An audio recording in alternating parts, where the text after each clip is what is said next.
নমস্কার, কেমন আছেন সকলে? আশা করি প্রত্যেকেই ভালো রয়েছেন। আজকে কথা বলবো বিকাশ ভবন স্কলারশিপ সম্বন্ধে। আপনি এখনও জানেন না যে বিকাশ ভবন স্কলারশিপ শুরু হয়েছে? হ্যাঁ, অবশ্যই আপনারা এটাই চারিদিক থেকে খবর পাচ্ছেন যে বিকাশ ভবন স্কলারশিপ শুরু হয়ে গেছে। এই নয় যে আর কিছুদিনের মধ্যেই লাস্ট ডেট চলে এসেছে। এরকমই চারিদিক থেকে নিউজ আসছে এবং আপনার বন্ধুবান্ধবরা বলছে যে তারা বিকাশ ভবন স্কলারশিপ আবেদন করে ফেলেছে। তো আজকে এই সম্বন্ধেই বিস্তারিত আলোচনা। সত্যিই কি বিকাশ ভবন স্কলারশিপ আবেদন শুরু হয়েছে, বা যার লাস্ট ডেট এই মাসেই? তো এই বিষয় নিয়ে বিস্তারিত আলোচনা করতে এসেছি। তাছাড়া বিকাশ ভবন স্কলারশিপ করতে কী কী ডকুমেন্টস লাগবে, কোন ওয়েবসাইটে যাবেন, সঠিক পদ্ধতি কী, সম্পূর্ণ তথ্য দেবো আজকে আমাদের এই ভিডিওটা থেকে। অবশ্যই ভিডিওটা স্কিপ না করে লাস্ট পর্যন্ত দেখুন এবং আমাদের সাথে থাকুন। আর একটা ছোট্ট অনুরোধ, যদি আপনি আমাদের চ্যানেলে নতুন আসছেন, চ্যানেলটাকে সাবস্ক্রাইব করুন, পাশের দেওয়া বেল আইকনটা ক্লিক করতে ভুলবেন না পরবর্তী নোটিফিকেশন পাওয়ার জন্য। যারা অলরেডি সাবস্ক্রাইব করে আমাদেরকে সাপোর্ট করছেন, অসংখ্য অসংখ্য ধন্যবাদ। হ্যাঁ, আমরা কথা বলছি বিকাশ ভবন স্কলারশিপ অ্যাপ্লিকেশন সম্বন্ধে। আপনারা জানেন যারা মাধ্যমিক বা এইচএসে 60% নাম্বার নিয়ে পরীক্ষায় উত্তীর্ণ হচ্ছেন তাদের জন্য বিকাশ ভবন স্কলারশিপ, এবং 60%-এর নিচে হলে নবান্ন স্কলারশিপ। তো নবান্ন স্কলারশিপ সম্বন্ধে আমরা পরে আলোচনা করব। অবশ্যই আমাদের সাথে থাকার জন্য সাবস্ক্রাইব করে রাখুন। আজকে কথা বলছি বিকাশ ভবন স্কলারশিপ নিয়ে। বিকাশ ভবন স্কলারশিপ শুধু যে মাধ্যমিক এবং এইচএস লেভেলে তাই নয়, যারা গ্র্যাজুয়েশন সমাপ্ত করছেন তাদের জন্যও কিন্তু স্কলারশিপ রয়েছে। তাছাড়া মেয়েদের জন্য বিকাশ ভবনে আবেদন করলে K3 আবেদন হয়, যেটা বেশি অ্যামাউন্টে। তো যাই হোক, সমস্ত বিষয়গুলো একটা ভিডিওর মধ্যে দেখতে চলেছেন। আমরা সরাসরি বিকাশ ভবনের অফিসিয়াল ওয়েবসাইটে যাই। তো বিকাশ ভবনের অফিসিয়াল ওয়েবসাইটে গেলেই দেখতে পাবেন এখনও এখানে একাডেমিক ইয়ার 2023 অর্থাৎ 23-24 সেশনেরই এখন যাবতীয় তথ্য দেওয়া রয়েছে। আপনি সমস্ত কিছু দেখতে পারেন, কিভাবে আবেদন করবেন, ক্রাইটেরিয়া কী কী ডকুমেন্টস লাগবে। কিন্তু যা দেখছেন সম্পূর্ণ 2023-24 সেশনের, অর্থাৎ আগের সেশনের কাজ কিন্তু এখনও চলছে। কেন বলছি আমরা আরও ডিপে যাই, অর্থাৎ রেজিস্ট্রেশন প্রসেসে যাই। রেজিস্ট্রেশন প্রসেসে গেলে প্রথমেই দেখতে পাচ্ছেন কয়েকটা ডেট, যেটা 7 মাসে প্রোভাইড করা 2023 সালে। তো 2023 সালে 7 মাসে বিকাশ ভবন শুরু করা হয়েছিল, কিন্তু 2024 সালে 7 মাস পেরিয়ে যাচ্ছে, তবুও কিন্তু বিকাশ ভবনের কোনো কথা বা বিকাশ ভবনের কোনো অ্যাপ্লিকেশনের ডিটেলস কিন্তু পাঠানো হয়নি। কিন্তু এখানে একটা বিষয় দেখুন, সাইডে যে ক্লোজিং ডেট সেটা কিন্তু দেওয়া নেই। তো আপনাদেরকে একটাই রিকোয়েস্ট করব, এখানে ক্লোজিং ডেট আসুক, তারপরে 7 দিন পর আপনারা নতুন ফ্রেশ আবেদন করতে পারবেন।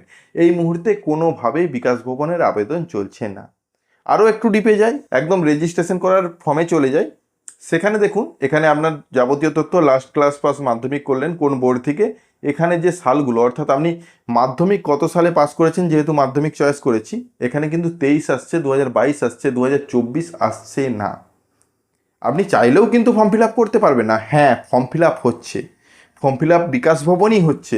মাইনরিটিদের জন্য যে আলাদা ঐক্যশ্রী প্রকল্প, তার মধ্যে যে বিকাশ ভবন সেটা কিন্তু হচ্ছে। তার জন্য কিন্তু এই ওয়েবসাইটটা, অর্থাৎ ঐক্যশ্রী ওয়েবসাইট, এই অফিসিয়াল ওয়েবসাইটে বিকাশ ভবন আবেদন চলছে।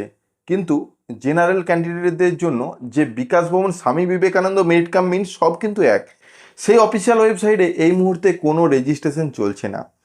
আমরা আশা করছি 8 মাসের লাস্টের দিকে নতুন নোটিশ প্রকাশ করা হবে, যেখানে বিকাশ ভবন শুরু হওয়ার কথা। বিকাশ ভবন স্কলারশিপ শুরু হওয়ার আগে আপনাদের কি কি করণীয় রয়েছে? প্রথমত সমস্ত ডকুমেন্টসগুলোকে গচ্ছিত করুন।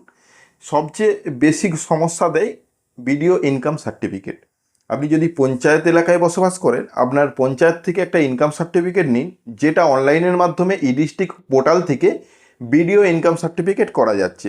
সেটা আগের থেকে করে রাখুন। সেটা কিভাবে করবেন তার ভিডিওর লিঙ্ক আমরা ডেসক্রিপশনে দিচ্ছি। ডিস্ট্রিক্টের মাধ্যমে বিডিও ইনকাম সার্টিফিকেট বার করার সহজ পদ্ধতি, সেই ভিডিওটা দেখে আপনি অনলাইনে আবেদন করে বিডিও ইনকাম সার্টিফিকেটটা পেতে পারেন।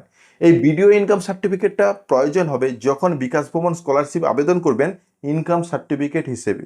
তো বিকাশ ভবন স্কলারশিপ করার জন্য কী কী ডকুমেন্টস লাগবে সেটাও আলোচনা করি।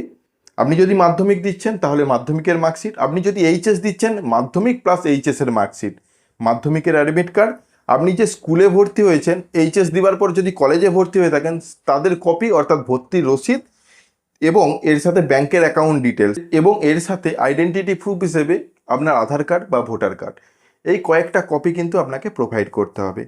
এর সাথেও আরেকটা খুবই গুরুত্বপূর্ণ তাদের জন্য যারা ইয়ার গ্যাপে ফর্ম ফিল আপ করছেন। ইয়ার গ্যাপ বলতে এইটা হলো 2024 সাল, 2024-25 যখন রেজিস্ট্রেশন করবেন, আপনি যদি 2023 সালে এইচএস পাস করেছেন অথচ 1 বছর অন্য কাজের জন্য বা পড়াশোনার জন্য বা মেডিকেল পারপাসে কোনো জায়গায় ভর্তি হননি, অথচ 2024 এসে স্কুলে বা কলেজে ভর্তি হয়েছেন, সেক্ষেত্রে যে 1 বছর ইয়ার গ্যাপটা হয়েছে সেই ইয়ার গ্যাপ সার্টিফিকেট, সেই ইয়ার গ্যাপ সার্টিফিকেট কিন্তু যখন আপনারা আবেদন করবেন, লাস্টে যখন ডকুমেন্টস আপলোড পাতে যাবেন, যখন আপনি চয়েস করবেন আপনার মাধ্যমিক বা এইচএস ইয়ার 1 বছর আগে, তখন অটোমেটিক ইয়ার গ্যাপের অপশান কিন্তু দিয়ে দেওয়া হবে এবং সেটা ডাউনলোড করতে হবে। সেই ইয়ার গ্যাপ সার্টিফিকেটটা নির্দিষ্ট জায়গায় সিগনেচার করিয়ে আনতে হবে। যদি আপনি উচ্চশিক্ষার জন্য করে থাকেন তাহলে ইনস্টিটিউট থেকে সই করিয়ে আনলেই হবে। যদি আপনার ফাইন্যান্সিয়াল প্রবলেম থাকে সেক্ষেত্রে বিডিও অফিস থেকে করে আনতে হবে। যদি আপনার হেলথ প্রবলেম থাকে সেক্ষেত্রে হসপিটাল থেকে করিয়ে আনতে হবে। তো এই বিষয়গুলো পরে আলোচনা করব। ইয়ার গ্যাপের জন্যই বিশেষ করে এই সার্টিফিকেটটা প্রয়োজন হবে। তাছাড়া নর্মাল যারা 2024-এ পাস আউট করছেন তাদের জন্য এই সার্টিফিকেট প্রয়োজন হবে না। এই কয়েকটা ডকুমেন্টস রেডি রাখুন এবং যখনই ফর্ম ফিল আপ শুরু হবে আমরা আমাদের চ্যানেলের মাধ্যমে ফর্ম ফিল আপের বিস্তারিত তথ্য নিয়ে ভিডিও বানাবো। একটা নয় একাধিক ভিডিও, যদি কোনো সমস্যা থাকে সে বিষয়েও আলোচনা করব। আজকে শুধুমাত্র ইনফরমেশনটা প্রোভাইড করলাম যে বিকাশ ভবন স্কলারশিপ এখনও শুরু হয়নি। আপনারা যারা ভাবছেন যে বিকাশ ভবন শুরু হয়েছে, অন্য জায়গায় কাজ হচ্ছে, তারা সম্পূর্ণ ভুল ভাবছেন। সঠিক অফিসিয়াল ওয়েবসাইটে আসুন, সঠিকভাবে দেখুন, তাহলেই সঠিকটা বুঝতে পারবেন। তো আজকের এই ছোট্ট এই ভিডিওটার মাধ্যমে আপনারা সম্পূর্ণ ভালোভাবে বুঝতে পেরেছেন বিকাশ ভবনের তথ্য নিয়ে, বিকাশ ভবনের সম্পূর্ণ তথ্যটি। যদি ভিডিওটা ভালো লাগে লাইক এবং শেয়ার করবেন। আমাদের চ্যানেলে নতুন হলে চ্যানেলটাকে সাবস্ক্রাইব করবেন। পাশের দেওয়া বেল আইকনটা ক্লিক করতে ভুলবেন না পরবর্তী নোটিফিকেশন পাওয়ার জন্য। আর যারা অলরেডি সাবস্ক্রাইব করে আমাদেরকে সাপোর্ট করছেন, অসংখ্য ধন্যবাদ। এভাবেই পাশে থাকুন। দেখা হচ্ছে নতুন কোনো ভিডিও নিয়ে। ধন্যবাদ।